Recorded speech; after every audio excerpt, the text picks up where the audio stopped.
नमस्कार दर्शकों, स्वागत है आपका जनमंच कार्यक्रम में। दोस्तों, किसी भी देश में अगर बदलाव लाना होता है तो सबसे पहले वहाँ की शिक्षा नीति में बदलाव लाया जाता है और हमारी शिक्षा नीति रीसेट हो चुकी है और ये हमारे देश के लिए नहीं, पूरे विश्व के लिए काफ़ी बड़ा बदलाव माना गया है, क्योंकि करीब 2 लाख से ज़्यादा शिक्षक, रिसर्चर्स, मंत्रियों और काफ़ी ज़्यादा लोगों की अलग अलग क्षेत्रों में राय लेकर इस शिक्षा नीति में बदलाव लाया गया है। 1984 के बाद 2020 में इस शिक्षा नीति में बदलाव लाया गया और 2021 में ये शिक्षा नीति, जो नई शिक्षा नीति है, वो लागू हो चुकी है और हमारा मध्य प्रदेश पहला प्रदेश है जहाँ पर नई शिक्षा नीति लागू हो गई है। तो सबसे पहले हमारे साथ जो हमारे एक्सपर्ट पैनल में हैं उन सभी का स्वागत करना चाहूँगी। हमारे साथ हैं डॉक्टर मोहन यादव जी, जो कि उच्च शिक्षा मंत्री हैं मध्य प्रदेश शासन में, और साथ ही में हमारे साथ है डॉक्टर जयंत सोनवलकर सर, जो कि कुलपति हैं भोज विश्वविद्यालय में, और साथ ही में हमारे साथ है डॉक्टर संजय श्रीवास्तव जी, जो कि कार्यक्रम प्रमुख हैं दूरदर्शन मध्य प्रदेश में। आप सभी का बहुत बहुत स्वागत है हमारे कार्यक्रम में। मोहन जी, सबसे पहले आपसे जानना चाहूँ कि मध्य प्रदेश में जो नई शिक्षा नीति लागू हुई है, सबसे पहले तो ये जानना चाहूँगी, ये जो शिक्षा नीति में बदलाव आया है, क्या ज़रूरत पड़ी नई शिक्षा नीति को लाने की?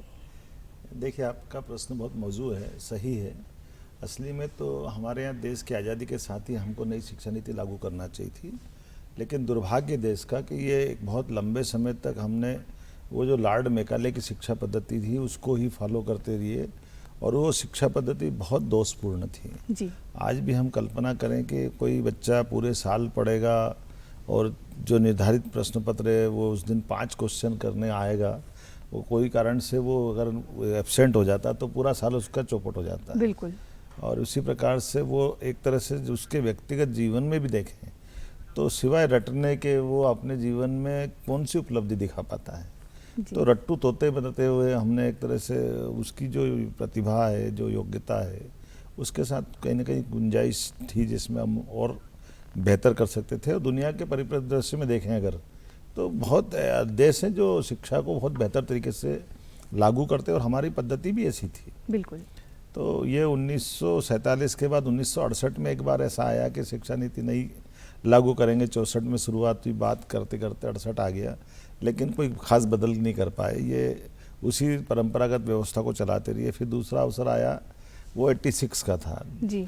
तो मजाक करते थे हम लोग कि 86 में भी कोई बदलाव नहीं आया है, खाली ये 8 और 6 में बदलाव कर दिया उसको। इधर पहले 6 लगता था, बाद में 8 आता था, फिर 8 आगे आ गया और 6 पीछे चला गया। बिल्कुल। लेकिन पहली बार ये नई शिक्षा नीति यशस्वी प्रधानमंत्री माननीय नरेंद्र मोदी जी ने जो लागू की है, और जैसा कि आपने भी उल्लेख किया, वास्तव में कि जो शैक्षणिक जगत के विद्वान हैं और इससे जुड़े हुए सारे लोगों को जोड़ करके बहुत बड़े व्यापक चर्चा करने के बाद दुनिया के अनुभव से सीख करके जो हमारे अपने देश के परिप्रेक्ष्य में लागू होना चाहिए वो सब चीज़ लागू करने का प्रयास किया है, जिसमें सर्वांगीण विकास की कल्पना विद्यार्थी के लिए की गई।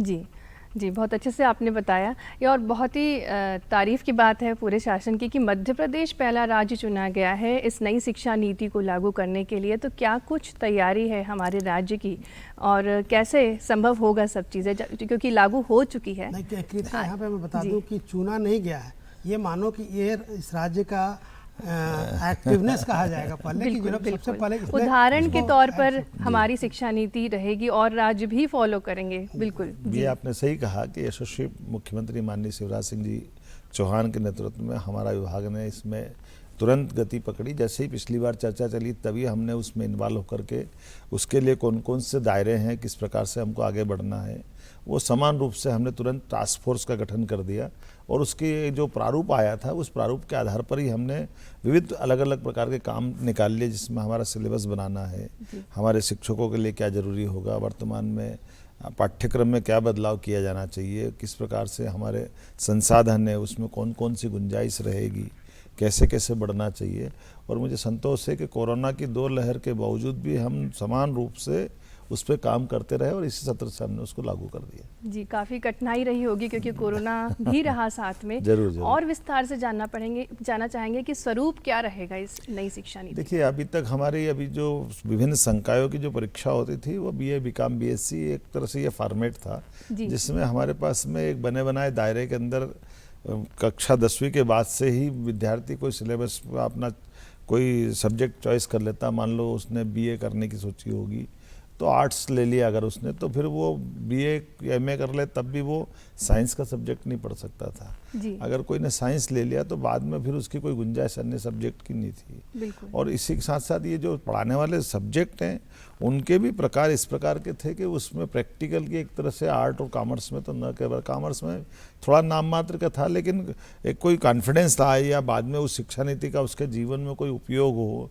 वो अपने आत्मविश्वास से भरपूर होकर के स्वरोजगार करे या कहीं रोजगार पाए तो कोई सार्थक भूमिका अदा करे। उसी प्रकार से कोई अपना दक्षता वाला इसमें कोई हिस्सा नहीं, स्किल का कोई मुद्दा नहीं था। जी। तो ये बहुत बड़ी गुंजाइश थी जिस आधार पे शिक्षा नीति में, अब जो नई शिक्षा नीति लागू हुई इसमें ये सब कुछ दिया गया है। 3 साल के बजाय इसको 4 साल के लिए लागू किया गया। और जो अनावश्यक है, खास करके मैं आपको बताना चाहूँगा कि आप अभी मैं हायर एजुकेशन के नाते से बात कर रहा हूँ, अगर पूरी शिक्षा नीति लागू होगी तो ये स्कूल एजुकेशन से ही, अगर कक्षा 6 के बाद ही विद्यार्थी को चाहिए कि मैं स्किल डेवलप करके अपना कोई किसी व्यक्तिगत काम को बढ़ाना चाहता हूँ, तो उसको आवश्यक नहीं कि उच्च शिक्षा में आए। जी, जैसे कोडिंग 6वीं से ही सीख सकेंगे ये छात्र छात्रा, वहीं से उसकी छटनी हो जाएगी। बिल्कुल। तो स्कूल एजुकेशन में ही वो अपने जीवन की लाइन तय कर सकता है कि मेरे को किस दिशा में जाना है। इसको तुमको मैं और सिंपल कर दूं समझने के लिए, खास करके दर्शकों के लिए। पहले होता था कि अगर कोई किसी ने आर्ट्स ले लिया सब्जेक्ट तो वो आगे लाइफ लॉन्ग आर्ट्स ही पढ़ पाता था। उसी तरह से नॉर्मली अगर किसी ने साइंस को चुना तो वो साइंस ही पढ़ पाते थे। इस वाली शिक्षा नीति में सबसे बड़ा प्लस पॉइंट क्या है कि आप चाहें तो कुछ सब्जेक्ट आर्ट्स का भी पढ़ सकते हैं, कुछ सब्जेक्ट साइंस का भी पढ़ सकते हैं। तो ये जो फ्लेक्सिबिलिटी है यह एक बहुत ही बड़ी बात कही जाएगी।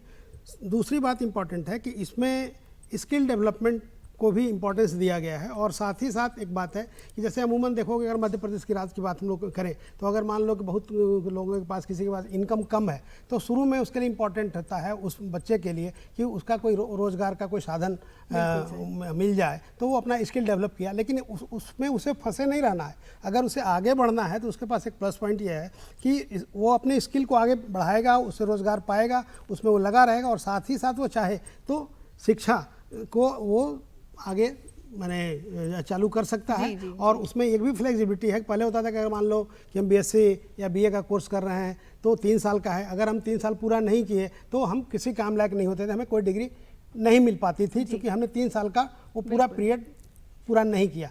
इस शिक्षा नीति में उसमें फ्लेक्सिबिलिटी है। मुझे लगता है कि इसके संबंध में जयंत जी ज़्यादा बेहतर बताएंगे। जयंत जी, आप दूरस्थ शिक्षा से हैं, तो दूरस्थ शिक्षा क्या कुछ कर रही है, क्योंकि नई सारी नीतियां लागू हो रही हैं, तो दूरस्थ शिक्षा के बारे में जानना चाहेंगे। मैं आपके ध्यान में लाना चाहूँगा कि दूरस्थ शिक्षा का मध्य प्रदेश भोज मुक्त विश्वविद्यालय भोपाल में मध्य प्रदेश का एकमात्र शासकीय विश्वविद्यालय है, जिसके माध्यम से करीबन 40 विषयों की पढ़ाई हम लोग कराते हैं। और नई शिक्षा नीति में दूरस्थ शिक्षा पे बहुत जोर दिया गया है। नई शिक्षा नीति के साथ साथ लागू होने के साथ साथ एक हमारे पास चैलेंज है, जो एक चुनौती हम सभी को है कि मध्य प्रदेश में के साथ साथ पूरे भारत का GER यानी सकल नामांकन अनुपात हमको बढ़ाना है। उस सकल नामांकन अनुपात को बढ़ाने में शासन ने नई शिक्षा नीति में ये प्रोविज़न किया हुआ है कि वो आप रेगुलर कोर्स के साथ साथ दूरस्थ शिक्षा का एक डिप्लोमा या सर्टिफिकेट कोर्स भी साथ में कर सकते हैं। जी। तो वो यदि आप साथ में करते जाते हैं तो उनसे एक बहुत बड़ा लाभ मध्य प्रदेश के सारे विद्यार्थियों को मिलेगा। और ऐसे विद्यार्थी जो 12वीं के बाद किन्हीं कारणों से अपनी पढ़ाई नहीं कर पाते, और ख़ास तौर पे गाँवों में लड़कियां यानी महिला शिक्षा जो 12वीं के बाद अमूमन उनकी शादी हो जाती है या वो आगे पढ़ाई नहीं कर पाती हैं, तो उनके लिए दूरस्थ शिक्षा ही एकमात्र माध्यम बचता है जिसके माध्यम से वो अपनी पढ़ाई चालू रख सकती हैं। बिल्कुल। और ये प्रयास हमने किया है और माननीय मंत्री जी हमारे साथ हैं। तो माननीय मंत्री जी के सहयोग से और आशीर्वाद से मध्य प्रदेश के सभी शासकीय 512 महाविद्यालयों में और 59 एडेड कॉलेजों में अब भोज मुक्त विश्वविद्यालय के केंद्र खुल गए हैं। बिल्कुल। और इन केंद्रों के माध्यम से गांव-गांव के सुदूर गांव के बच्चे, ऐसे बच्चे जो 12वीं के बाद पढ़ाई छोड़ देते हैं वो भी, और जो पढ़ाई चालू रखना चाहते हैं वो भी, वो सभी दूरस्थ शिक्षा के माध्यम से अपनी पढ़ाई पूरी कर सकते हैं। जी जयंत जी, बहुत अच्छे से बताया आपने। जीईआर कैसे बढ़ाएं, बहुत ज़रूरी है जीईआर बढ़ाना, क्योंकि अगर शिक्षा का स्तर बढ़ाना है तो 12वीं के बाद कितने बच्चे छोड़ रहे हैं पढ़ाई और कितने बच्चे आ रहे हैं, इनरोल हो रहे हैं ग्रेजुएशन में, काफ़ी ज़रूरी है। सर आपने एक बात बोली थी कि खासकर लड़कियों की शादी हो जाती है और वो आगे नहीं पढ़ पाती हैं, वो कॉलेज में एडमिशन भी ले लेती हैं तो भी बीच में उनको पढ़ाई छोड़नी पड़ती है और फिर कभी टीसी नहीं मिलती है या कुछ ना कुछ परेशानियाँ रहती हैं तो वो आगे पढ़ाई नहीं कर पाती हैं। मोहन जी, आपसे जानना चाहेंगे, पहला वर्ष किया उसके बाद शादी हो जाती है किसी लड़की की, तो क्या संभावनाएं हैं उसके लिए? हो सकता है वो हिस्ट्री की स्टूडेंट हो लेकिन उसका इंटरेस्ट साइंस की तरफ था, तो क्या कुछ संभावनाएं उसके लिए? नहीं, देखिए, मैंने जैसे अभी विषय चर्चा में आई गया है, संजय जी ने भी बताया है कि हमारे पास में अब नई शिक्षा नीति में इस बात की गुंजाइश है कि जैसे मैं मान लो 12th तक अगर मैं आर्ट में आया हूँ और अब मेरे को साइंस पढ़ना है, तो मैं पहले अपने लिए जिस साइंस के सब्जेक्ट को पढ़ना चाहता हूँ मैं उसकी तैयारी करके उसके बारे में एक एग्ज़ाम निकालूंगा, फिर मैं संबंधित आगे अपनी जो उच्च अध्ययन है उसको जारी कर पाऊँगा। उदाहरण के लिए मुझे मैथ्स पढ़ना है तो मैथ्स के लिए मेरे को अपनी थोड़ी सी तैयारी करके, अगर आर्ट का हूँ सीधा मैं इंजीनियरिंग कॉलेज में चाहूँगा एडमिशन मिल जाए तो एडमिशन नहीं मिलेगा, लेकिन जब मैंने कोई उसके संबंध में अपनी तैयारी करके उसका ये संतोषजनक स्टेप पार कर ली तो फिर मैं स्वाभाविक रूप से अब मैं एमबीबीएस करते करते म्यूजिक भी पढ़ सकता हूँ, जो अभी गुंजाइश नहीं थी, या मैं साइंस छोड़ करके कॉमर्स भी पढ़ सकता हूँ। लेकिन ये भी बात सही कि मैं फर्स्ट ईयर, जैसा आपका प्रश्न है कि फर्स्ट ईयर छोड़ने के बाद में हमने ये गुंजाइश दी है कि अब हमारी अपने विश्वविद्यालय, मान लो आप विक्रम यूनिवर्सिटी में फर्स्ट ईयर में थे और आप अगर आप भोपाल में आ गए हैं तो एक तरह से जैसे हमारी शिक्षा को हम, जैसे हमारी धनराशि बैंक में रखी रहती है उसी तरह से शिक्षा को भी उस हिसाब में हम रखेंगे कि जब आप जहाँ से पढ़ना चाहेंगे वहाँ से उसको जोड़ करके आगे बढ़ाया जा सकता है।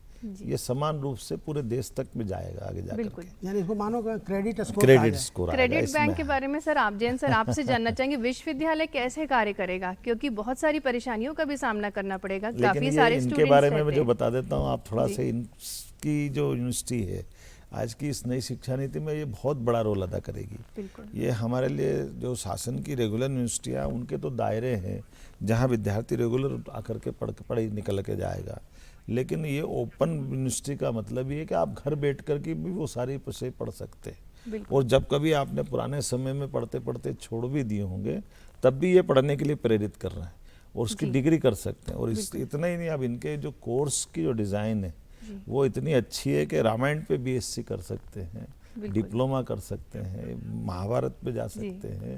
अर्थात कहने का तात्पर्य कि पढ़ने की जिज्ञासा अगर आप में है तो ये हर प्रकार के कोर्स सामने ला रहे हैं, और समान रूप से जैसे हमारे रेगुलर परंपरागत विश्वविद्यालय पढ़ा रहे हैं उससे ज़्यादा बेहतर तरीके से ये भी पढ़ा पाएंगे। बिल्कुल, बहुत अच्छी बात है।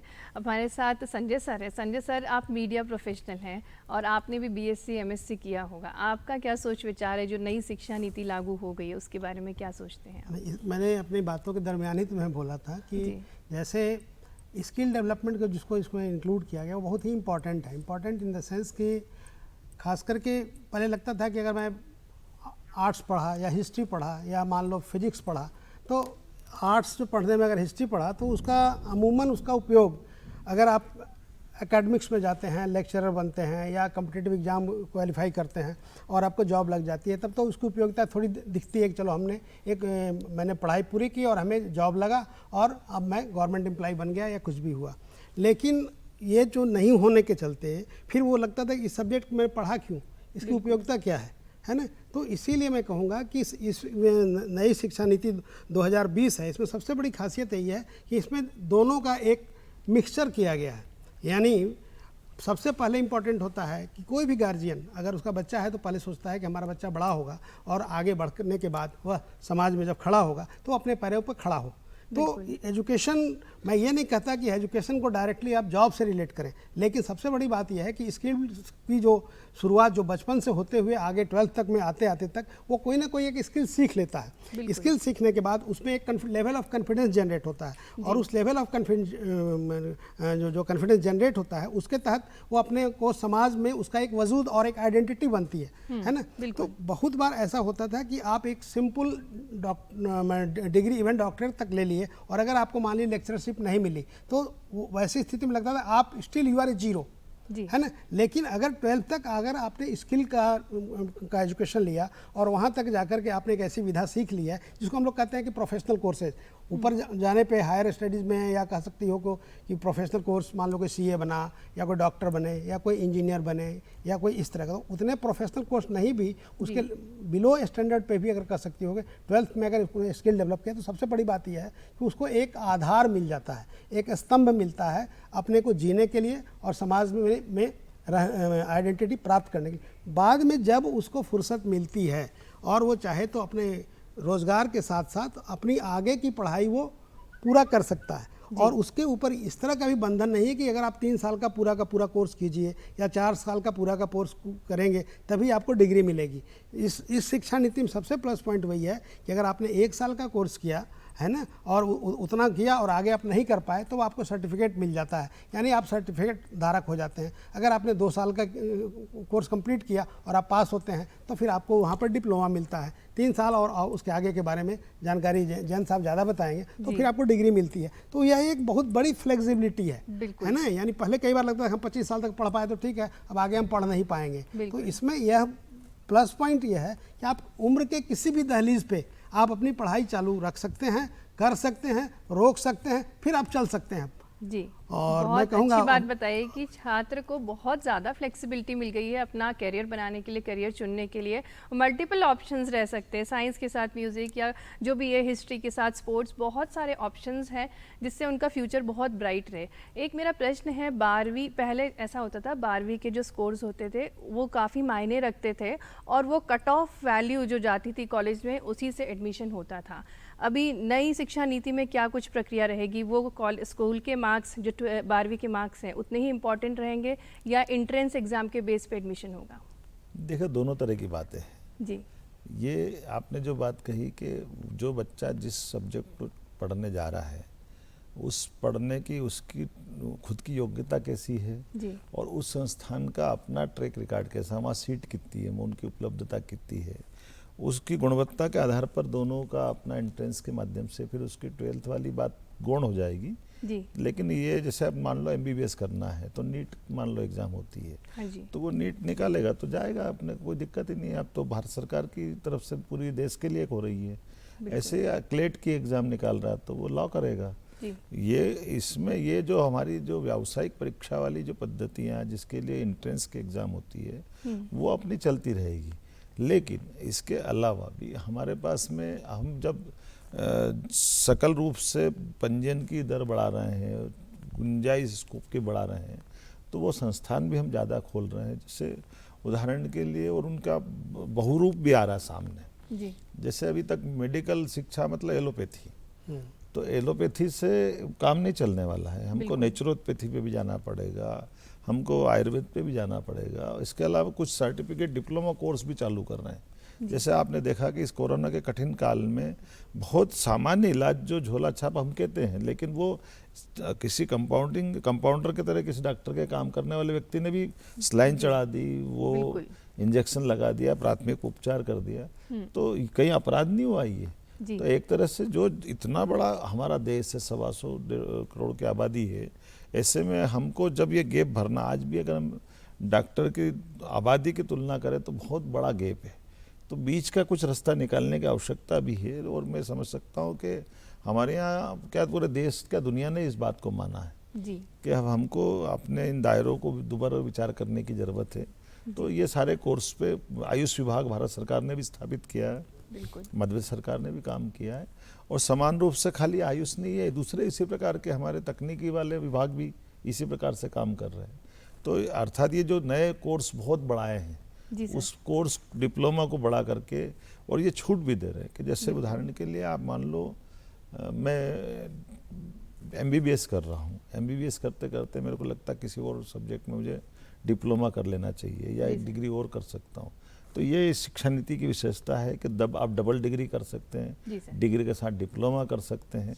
तो शिक्षा के लिए दायरों को तोड़ करके आपकी जितनी क्षमता योग्यता है वो पूरा आकाश आपको देना, जहाँ तक आपकी इच्छा वहाँ तक गगन में आप ऊपर उड़िए, आगे बढ़िए। जी सर, बहुत अच्छी बात कही कृतिका, आपने। तुम इसको ऐसे समझो, कि suppose बहुत करो कि- बड़ा आकाश है, आप जहाँ तक उड़ना चाहे वहाँ तक उड़ सकते हैं। संजय सर, आप कुछ बता रहे थे। इसको जी तुम सर। ऐसे समझो कि मान लो MBBS की डिग्री है, 5 साल जी का सर। कोर्स सपोज किया जाए। जी सर। कई बार हम लोग कहते हैं कि वो झोला छाप डॉक्टर, जैसा मंत्री जी ने बात चर्चा की, सच्चाई ये है कि जिसको हम लोग पहले कहते हैं कि किसी डॉक्टर के यहाँ कोई रहा और वो कंपाउंडर के रूप में काम कर रहा था, वो बहुत बेसिक चीज़ें जान गई कि भाई अगर फीवर होता है तो क्या होगा, फ्लू है तो क्या देंगे, पेट खराब है तो कौन सी दवाई देंगे, सुई कैसे लगाई जाती है, या पैरासीटामोल क्या दिया जाए।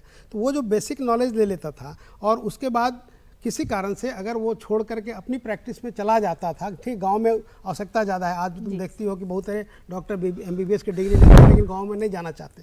तो वैसी स्थिति में उस तरह के लोग, उनको एक स्कोप मिलता है इस शिक्षा नीति के तहत कि अगर उनका जो कह सकते हो प्रैक्टिकल नॉलेज तो है, थियोरिटिकल उनका कुछ कम है, और उनको अगर नहीं है तो वो आदमी इस तरह के कोर्सेज, जो कोर्सेज बहुत ढेर सारे कोर्सेज स्टार्ट हुए हैं, और उस तरह के कोर्स के बारे में मुझे लगता है कि एलेबरेट वे में थोड़ा तो मंत्री जी बताएंगे कि पहले कितना लिमिटेड दायरा था और उसका एक्सपेंशन कितना ज़्यादा हो गया है, तो उसमें बताएंगे तो वो फ़ायदा उन लोगों को मिल सकता है। यानी वो 6 महीने का या साल भर का जो कोर्स है उसको कर करके वो एक तरह से लीगलाइज्ड वे में वो अपनी प्रैक्टिस को कर सकते हैं। उसका वो एक बहुत बड़ी चीज़ है, क्योंकि हम उम्मीद करें कि हर गांव में एक, अगर मान लो किसी पहाड़ी पे मैंने कुछ लोगों का कुनबा रह रहा है और वहाँ पे कोई डॉक्टर रहेगा तो वो शायद संभव ना हो, लेकिन वहीं का अगर कोई बच्चा कहीं बाहर जाके किसी डॉक्टर के यहाँ प्रैक्टिस कर रहा था या कुछ सीख रहा था, और सीखने के बाद अगर दोबारा वहाँ आता है, और ये जो एक्सपेंशन खास करके भोज यूनिवर्सिटी के द्वारा हो रहा है, जो सुदूर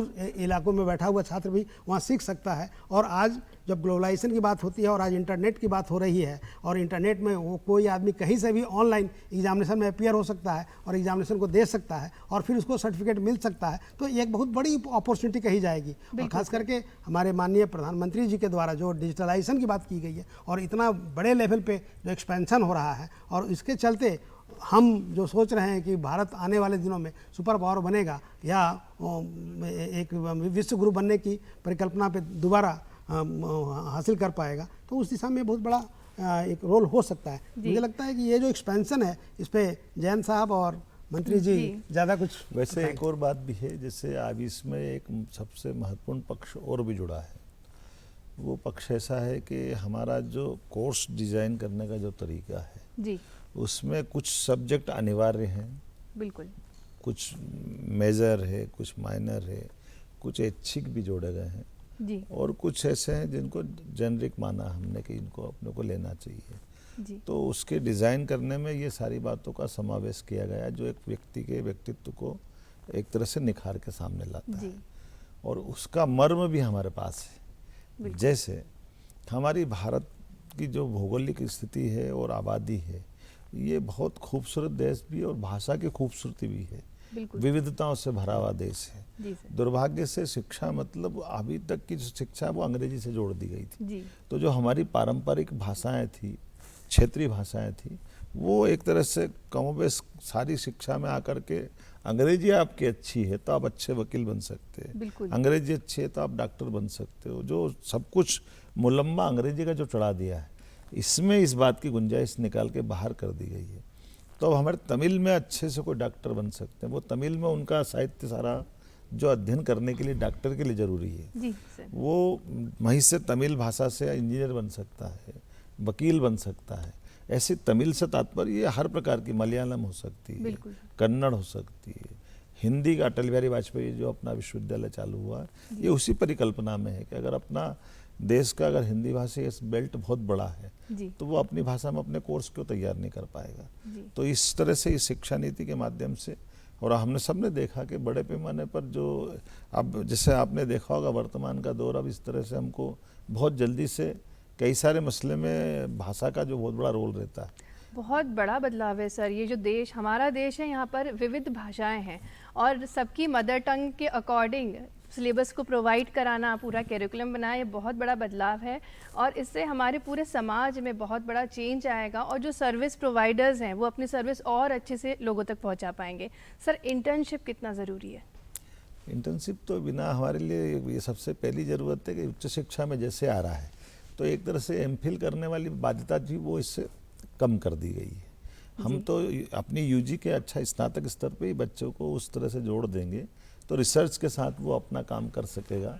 तो मैं उम्मीद करता हूँ कि आने वाले समय में, अभी तो ये भी हो रहा है कि कुछ हमने प्रयोग किए हैं, कुछ प्रयोग के अनुभव के आधार पे भी और भी थोड़ा बदलाव करेंगे। प्रैक्टिकल अप्रोच ज़्यादा बढ़ गई है मैंने जैसा हम समझ पा रहे हैं, आप इसमें बता रहे हैं। मैं एक उदाहरण देना चाहूँगा, खास करके मंत्री जी बोल रहे हैं, लेकिन मैं बता दूं कि ये 26 अगस्त को मिंटो हॉल से एक लाइव शो हो रहा था और खास में जिसमें मुख्यमंत्री महोदय भी थे और वो था बेसिकली राष्ट्रीय शिक्षा नीति 2020 को लेकर के जो मध्य प्रदेश में लॉन्च की गई। एक बात बता दूं कि जो स्टार्टअप को लेकर के, और सच पूछा जाए तो कई बार होता था कि कोई आदमी पास आउट होगा, उसके बाद कोई स्टार्टअप स्टार्ट करेगा, उसके बाद कुछ बात होगी। मैं कहूँगा कि मंत्री जी ने कई यूनिवर्सिटी के अलग अलग छात्र जिन्होंने अपने पढ़ाई के दरमियान उन्होंने कुछ न कुछ ऐसी चीज़ें डेवलप की जिसके चलते इन्होंने लाख लाख रुपए का अवार्ड उन्हें दिया गया। वो स्टार्टअप के लिए था। बिल्कुल बिल्कुल, उनको ये एक मोटिवेशन रहता है, मोटिवेशन दिया गया और कि हर आप लोग यूनिवर्सिटी अपना में स्टार्टअप इंक्यूबेशन खोलें। सेंटर की स्टार्ट कर रहे हैं जी सर, कि भाई जी वो सर। अपने मन में आने वाले आइडिया को वहाँ कैसे फलीभूत करे, वो कैसे आगे बढ़े, और उसके द्वारा की गई खोज से बाकी लोगों को भी लाभ मिलेगा। तो ये जो हमारे लिए एक तरह से उसकी जो कल्पनाशीलता मस्तिष्क की है उसको बढ़ाने के लिए। सर तो कुछ सिलेक्शन क्राइटेरिया रहा करेगा क्या, जैसे इंक्यूबेशन सेंटर पे प्रैक्टिकल अप्रोच वाले जो बच्चे रहते हैं उनको सेलेक्ट करके उनको ज़्यादा ट्रेन किया जाएगा, ये ओपन फॉर ऑल रहेगा? ये तो दोनों तरह से बढ़ने की ज़रूरत है, इसमें कोई बाध्यता नहीं है जी। हमारे लिए। ये संस्थानों को भी प्रेरित कर रहे हैं, जो जहाँ बच्चा पढ़ रहा है वहाँ पर भी वो इस चीज़ को प्रोत्साहन दे, और वो विश्वविद्यालय तो उसके लिए खुले ही हैं जहाँ वो जाना चाहता है। लेकिन इसके अंदर एक और भी है कि कोर्स का डिज़ाइन भी इस प्रकार से कर रहा है कि जो ऐसे परंपरागत कोर्स जिसमें प्रैक्टिकल की अभी हमको संभावना नहीं दिखती थी, उसमें भी प्रैक्टिकल जोड़ दी है। जैसे मैंने कहा कि आपका हिंदी, अब हिंदी में प्रैक्टिकल आपने लिया। आज तक तो ये बड़ा अटपटा विषय है ज्योग्राफी, अब इसमें ज्योग्राफी का ये थ्योरी पे ही अभी तक रहता था, लेकिन अब इन सब में भी उस चीज़ को गुंजाइश दी है कि इसके भी प्रैक्टिकल के मार्क्स के आधार पर ये हमारी पढ़ाई का पूरा डिजाइन इस प्रकार से बनाया गया है कि संपूर्ण रूप से, हाँ, उद्योग प्रेरित भी है। हमारे यहाँ उद्योगों से सीधे सीधे संस्थानों को जोड़ करके कुछ प्रैक्टिकल अपनी इंडस्ट्री में जाके करेंगे, कुछ बच्चे अपना पढ़ लेंगे। एविएशन का भी है, अगर आप BBA MBA कर रहे हैं तो, अगर BSc भी कर रहे हैं या BBA कर रहे हैं तो थ्योरी आप मान लो एक यूनिवर्सिटी में पढ़ लेते हैं। नज़दीक की हवाई पट्टी, जैसे मैं आपको अकेला उज्जैन का मैं उदाहरण देता हूँ कि उज्जैन में दताना मताना हवाई पट्टी पे नालंदा एकेडमी बिहार वालों ने वो अपने सेस्ना विमान वगैरह को ले आए, तो पायलट की ट्रेनिंग वो वहाँ जाकर ले लेगा और थ्योरी हमारी विक्रम यूनिवर्सिटी में पढ़ लेगा। और दोनों की गुंजाइश देती, जरूरी नहीं कि तुम इंदौर, तुम दिल्ली जाकर के अगर ट्रेनिंग करना तो वहाँ करिए, अगर आप भोपाल में करना तो भोपाल करिए।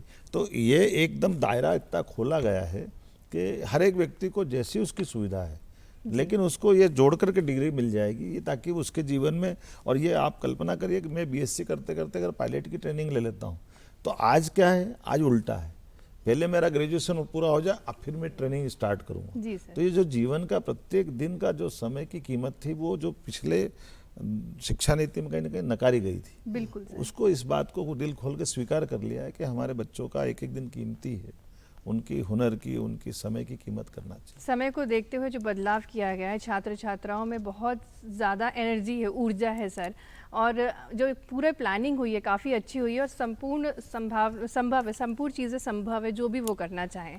सर आप ये समझो कि बेसिकली सिर्फ थ्योरेटिकल नॉलेज नहीं, जैसे मंत्री जी ने कहा कि रट्टू तोता वाली बात नहीं है, इसको कहते हैं बेसिकली अगर आप प्रैक्टिकल करते हैं तो आप उसको नज़दीक से देखते हैं और चीज़ों को समझते हैं, जिसको बाद में हम लोग कहते हैं कि उसका फंडामेंटल क्लियर है, यानी इसका फंडा क्लियर है, यानी बेसिक क्लियर है ना। तो उस वाले पार्ट को इसमें ज़्यादा महत्ता दी गई है और ये बहुत ही इम्पॉर्टेंट है, क्योंकि जब अगर आप भीतर से किसी चीज़ को जानेंगे, उसको गूढ़ को जानेंगे, उसका जो सही एस्पेक्ट उसको जानेंगे, तो आप उसको अपने जीवन में कई जगह उसका उपयोग कर सकते हैं और कई रूपों में उपयोग कर सकते हैं। सिर्फ रट लेने से कुछ नहीं होने वाला है। इसी को क्रेडिट ट्रांसफर की जो आप बात शुरू में कर रही थी, क्रेडिट बैंक की बात कर रही थी, वो क्रेडिट बैंक ऐसा है कि आपने एक 3 क्रेडिट का कोर्स कर लिया, आप वहाँ से शिफ्ट हो गए, आप दूसरी यूनिवर्सिटी से 6 क्रेडिट का कोर्स कर लीजिए, फिर आपकी इच्छा हुई कि आप तीसरी यूनिवर्सिटी से आप सारे क्रेडिट आपके एक जगह बैंक में जुड़ते जाएंगे।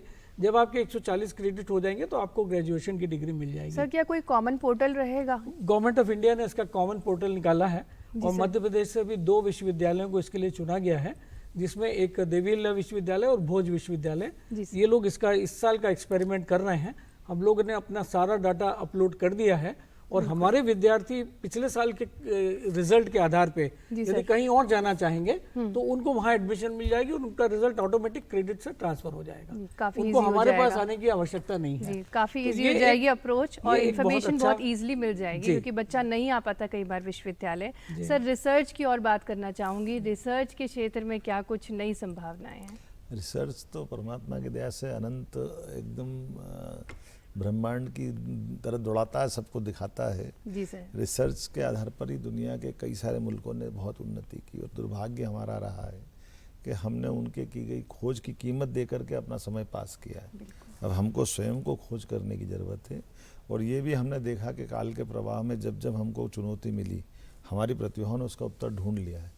सुपर पावर कंप्यूटर की बात अगर करें या परमाणु रिएक्टरों पे काम करने की या और भी कई सारे काम जिन पे कोरोना की दवाई का मसला लेटेस्ट अभी उदाहरण है। तो ये कम संसाधन में बहुत अच्छा टैलेंट है हमारा बच्चों का, तो इसमें इसी बात के लिए प्रेरित किया गया है कि अगर वास्तव में वो बात फिर वहीं जाके टिकेगी कि जो वाकई उच्च शिक्षा में आना चाहता है, रिसर्च करना चाहता है, वो उसका जब ध्येय बन जाता है तो उसके लिए वो सब संभावना होना चाहिए। तो अभी हमारे यहाँ मात्र शिक्षित बेरोजगार बनाने की फैक्ट्री के रूप में कॉलेज और यूनिवर्सिटी बन गए थे। दुर्भाग्य से इनका ये अब लेबल बदलने की ये बहुत बड़ा अवसर है। बिल्कुल सर। ये उपलब्धि है कि भाई आपको जरूरी नहीं कि डिग्री लेकर के अब इसके बल पे आप नौकरी ढूंढने के लिए यहाँ आओ। आपको जीवन में लगता है कि मुझे पढ़ना चाहिए तो आप आइए, बाकी नहीं तो जीवन के बाकी अवसर तो आपको स्कूल जीवन से ही मिलने लग जाएंगे। बिल्कुल। आपको उच्च शिक्षा में आने की जरूरत नहीं है और ना कोई जरूरी है माना जाएगा कि वो अगर BA BCom BSc नहीं है तो उसका कोई जीवन खराब हो रहा है। जी सर, जी सर। तकनीकी दक्षता के बलबूते पे अपनी लाइफ यूनिवर्सिटीज को भी 3 भागों में बांट दिया है। जी सर। केवल रिसर्च वाली यूनिवर्सिटी, केवल शिक्षा देने वाली यूनिवर्सिटी और ऐसी यूनिवर्सिटी जिसमें रिसर्च के साथ साथ कंसल्टेंसी भी हो। तो ऐसे मध्य प्रदेश में प्रत्येक जिले में एक बहुविषयक महाविद्यालय खोलने की अभी का प्रयास कर रहे हैं और अब देश के प्रत्येक जिले में आपको बहुविषयक संस्थान मिल जाएगा जिसमें आप चाहें तो art, science, commerce, law, music जो पढ़ना चाहें वो सब पढ़ सकते हैं। और इस तरीके से जो विद्यार्थियों को जो अवसर मिलने हैं वो उनके द्वार पे यानी उनके घर पे जाकर, उनके गांव में जाकर वो अवसर दिए जा रहे हैं। और इस तरीके से हमारी शिक्षा नीति न केवल हमें अधिक शिक्षित बनाएगी वरन जीवन के लिए अधिक उपयोगी बनाएगी। बिल्कुल सर। जिससे न केवल हम लोग अच्छे नागरिक बन पाएंगे वरन विश्व के नागरिक बन के विश्व में भारत का नाम ऊंचा कर पाएं। यही इस शिक्षा नीति का उद्देश्य भी है और हमारी मध्य प्रदेश में सबकी आकांक्षा भी है।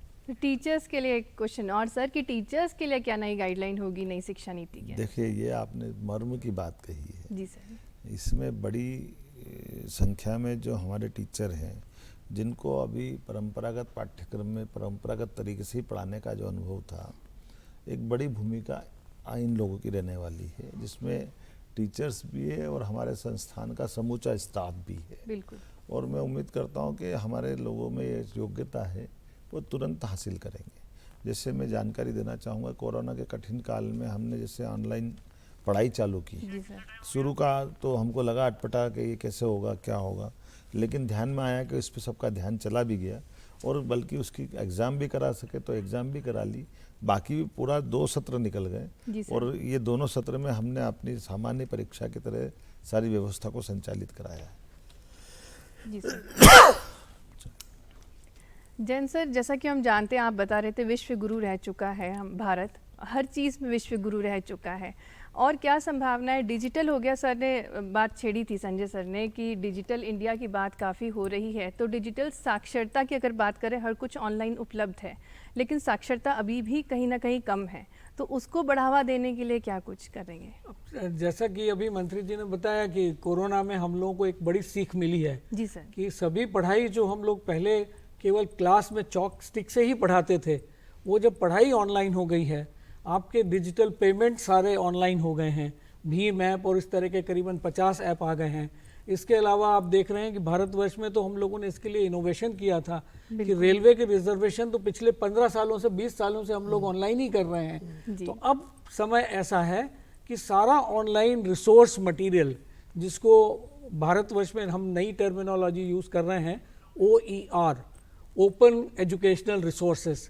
तो सारे ओपन एजुकेशनल रिसोर्सेज को एक जगह लाकर हम पूरे देश के लोगों को ये ज्ञान उपलब्ध कराएं, जिससे वो जल्दी से जल्दी और अच्छे से अच्छा ज्ञान उपलब्ध कर पाएं। तभी हम लोग उस डिजिटल डिवाइड को ख़त्म कर पाएंगे और डिजिटल लिटरेसी के अपने ऑब्जेक्टिव को पूरा कर पाएंगे। बिल्कुल सर। संजय सर, दूरदर्शन के माध्यम से आप क्या मैसेज देना चाहेंगे देखो, नई शिक्षा नीति के? दूरदर्शन की अगर बात की जाए तो मैं इसके पहले जो इंसिडेंस हुआ था वो मैं बता दूं कि खास करके भोज यूनिवर्सिटी ने और दूरदर्शन मध्य प्रदेश ने एजुकेशन को बढ़ावा देने के लिए दूरदर्शन टेलीविज़न के द्वारा हम लोगों ने क्लासरूम स्टार्ट किया था। और उस वक्त कोविड नहीं आया था, तब हम लोगों ने ये इनिशिएट लिया था और कई महीने ये कोर्स चले थे और फिर बात चलती रही। बाद में कोविड आया तो उस दरमियान फिर जब भारत सरकार ने और ख़ास करके प्रसार भारती ने ये डिसीजन लिया कि बच्चों का एजुकेशन सबसे इम्पॉर्टेंट है और वैसे स्थिति में इंटरटेनमेंट का एक जो रेशियो है, इंटरटेनमेंट और इन्फॉर्मेशन, उसके अलावा एजुकेशन वाले पार्ट पे हम लोगों ने टेलीकास्ट किए, यानी कोर्स स्टडी और कोर्स मटेरियल हम लोग टेलीकास्ट किए। बाद में लोक शिक्षण संस्थान आई और लोक शिक्षण संस्थान के द्वारा आप कह सकते हो कि हम लोग ये मिडिल क्लास और हायर सेकेंडरी के क्लासेस चलाते रहे। और अभी भी मैं कह सकता हूँ कि class 9th, class 10th, class 11 and class 12 के लगभग 4 घंटे का कोर्स हम डेली टेलीकास्ट कर रहे हैं, मंडे टू फ्राइडे। और एक बात और बताना चाहूँगा, अभी कुछ दिन पहले और अभी हम लोग की बातचीत चल रही थी, खास करके इस पर चर्चा के स्टार्ट होने के पहले, तो जयंत जी की एक प्लानिंग है और उन्होंने मंत्री जी से भी अपनी बात साझा की है कि आने वाले 2 अक्टूबर से संभावित है कि भोज यूनिवर्सिटी ये जो करिकुलम खास करके डिग्री कोर्सेज का है, इसका टोटल कोर्स ये खुद बनवाएं। हुआ क्या था कि पहले जब इस बात को हम लोगों ने इनिशिएट किया था तो वैसे ही क्लासेस खास करके कह सकते हो कि जो प्रोफेसर्स आते थे, हम दूरदर्शन के द्वारा इसको रिकॉर्ड करते थे और हम इसको टेलीकास्ट करते थे। और वैसी स्थिति में हमारी अपनी लिमिटेशंस थी, क्योंकि हमारा अपना नेचर ऑफ वर्क थोड़ा डाइवर्सिफाइड है। तो अब ये जिम्मेवारी खास करके मंत्री जी से सामने बात हो रही है और जयंत जी ने भी इनिशिएट लिया है और हो सकता है कि भोज यूनिवर्सिटी खुद वो जो स्टडी मटेरियल है अच्छे टीचर्स के द्वारा बनाए जाएंगे, उसमें रीजनेबल क्या इंसर्शन होना चाहिए, विजुअली उसको कैसे रीच किया जाए, कैसे इंटरेस्टिंग बनाया जाए, और एक प्लान्ड वे में पूरा का पूरा कोर्स कैरिकुलम बनाने के बाद संभव है कि हम लोग 2 अक्टूबर आने वाले 2 अक्टूबर के से इस कोर्स को स्टार्ट करें और फिर वो चलेगा। तो उससे फ़ायदा ये होगा स्टूडेंट्स को कि वो अपनी पढ़ाई के अलावा इस तरह के कोर्सेज अपने घर बैठे देख सकते हैं। और आज तो और भी बात है, आज ये जो डिजिटल की बात आ रही है और हर घर में मोबाइल आ चुका है, तो वैसे स्थिति में बच्चे चाहें तो मोबाइल के द्वारा भी अपनी क्लास अटेंड कर सकते हैं। और यही नहीं, मैं तो ये भी कहूँगा कि खास करके यूट्यूब की जब बात आती है तो ये स्टडी मटेरियल जैन साहब चाहें तो वो स्टडी मटेरियल अगर अपलोड कर देंगे यूट्यूब पे, चूँकि कॉपीराइट इसका इनके पास होगा, तो वैसी स्थिति में बच्चा जब चाहे जिस स्पेसिफिक विषय पे जो कुछ भी जानना चाहे उसे वो जानकारी मिल सकती है और वो अपनी पढ़ाई पूरी कर सकता है। यानी मैं ये कहना चाहूँगा, पहले कहा जाता था कि हमें पढ़ने का मौका नहीं मिला, हम चाहते थे पढ़ना, अब वह कहने वाली बात लगभग ख़त्म हो गई है। और ख़ास करके मैं मध्य प्रदेश के बारे में ये कहना चाहूँगा और मैं कहूँगा मंत्री जी हैं और उधर वाइस चांसलर साहब हैं और आए दिन खास करके हमारे माननीय मुख्यमंत्री महोदय हैं, ये ऐलान करते हैं कि इस राज्य में अगर कोई लड़का मेधावी है तो उसकी फ़ी राज्य सरकार भरेगी। इसका अर्थ हुआ कि इम्पॉर्टेंट है, अगर आप पढ़ना चाहते हैं तो जेन्युइन में पढ़ना चाहें, सिर्फ कहने की बात नहीं है। और आज शिक्षा तो आपके द्वार तक पहुंचा हुआ है। तो मैं ये कहूँगा कि आप पढ़ने की लालसा रखें और पढ़ें, और उसमें भी अब टाइम बाउंड नहीं है कि आप इतना पीरियड तक आप पढ़े तो ठीक है, नहीं पढ़े तो आप नहीं पढ़ पाएंगे। तब तो कहने का अर्थ इतनी फ्लेक्सिबिलिटी और इतना बड़ा स्कोप है कि कोई भी आदमी पढ़ सकता है अगर उसको रियली इसमें इंटरेस्ट है तो। जी संजय सर, बहुत ही सुविचार हैं आपके जन कल्याण के लिए। आप दूरदर्शन के माध्यम से तत्पर हैं एजुकेशन को बढ़ावा देने के लिए। आपने एक बहुत अच्छा सुझाव दिया कि यूट्यूब में हम सब कुछ अपलोड कर सकते हैं और एजुकेशन जिसको लेनी है वो उसके लिए कोई चीज़ दूर नहीं है, आपके घर घर तक पहुंच रही है एजुकेशन यूट्यूब के माध्यम से, हमारे मीडिया के माध्यम से। चलते चलते मोहन सर आपसे जानना चाहें, आपसे एक मैसेज चाहेंगे हमारे जनता के लिए। देखिए, ये बात बिल्कुल सही है कि हमारे यशस्वी मुख्यमंत्री उच्च शिक्षा के मामले में काफ़ी ध्यान दे रहे हैं, लेकिन मैं भी ये बात आप सबके माध्यम से प्रदेश के लिए जोड़ना चाहूँगा कि अभी हमको अगर देश के परिप्रेक्ष्य में देखें तो अभी हमने इस दिशा में काफ़ी कदम बढ़ाए हैं, लेकिन अभी काफ़ी काम करना बाकी भी है। और पूरे देश को अगर दुनिया के परिप्रेक्ष्य में देखें तो जब देश दुनिया का सबसे युवा देश है तो ऐसे में हमारी जवाबदारी और कई गुना ज़्यादा बढ़ जाती है। तो मैं उम्मीद करता हूं कि उच्च शिक्षा के इस फलक पर हम न केवल दुनिया से मुकाबला कर सके बल्कि हमारे उच्च शिक्षा के बलबूते पर दुनिया की बेहतरी के लिए भी हमारा अपना सकारात्मक रोल दिखाई देना चाहिए। इसलिए ये एक तरह से वर्तमान में स्वामी विवेकानंद की वो जो भविष्यवाणी है कि 21वीं शताब्दी भारत की होगी, तो मैं यशस्वी प्रधानमंत्री के नेतृत्व में ये शिक्षा नीति को अवसर मानता हूँ कि हम अपनी क्षमता योग्यता के बलबूते पर दुनिया में जो विश्वगुरु बोला हमारा जो पुराना सम्मान है वो हम वापस प्राप्त करें। बिल्कुल बिल्कुल सर जी, बहुत बहुत अच्छे धन्यवाद सर। आपने बहुत अच्छे से बताया कि हमारे मुख्यमंत्री शिवराज सिंह चौहान जी तत्पर हैं शिक्षा को बढ़ावा देने के लिए, और सर आपका भी बहुत बड़ा योगदान रहा, आपके विचार और जो भी इम्प्लीमेंटेशंस रहे उसने नई शिक्षा नीति को इम्प्लीमेंट करा दिया। और आज की जो चर्चा रही काफ़ी सार्थक रही, आपने बहुत अच्छे से बताया कि क्या कुछ रहेगा, क्या क्या संभव होगा। साथ में जैन सर ने मुक्त विश्वविद्यालय के बारे में बहुत अच्छे से बताया, संजय सर ने अपने विचार बहुत अच्छे से व्यक्त किए कि दूरदर्शन क्या कुछ कर सकता है। तो आज की चर्चा काफ़ी सार्थक रही। इसी के साथ मैं आपसे लूँगी इजाज़त। नमस्कार।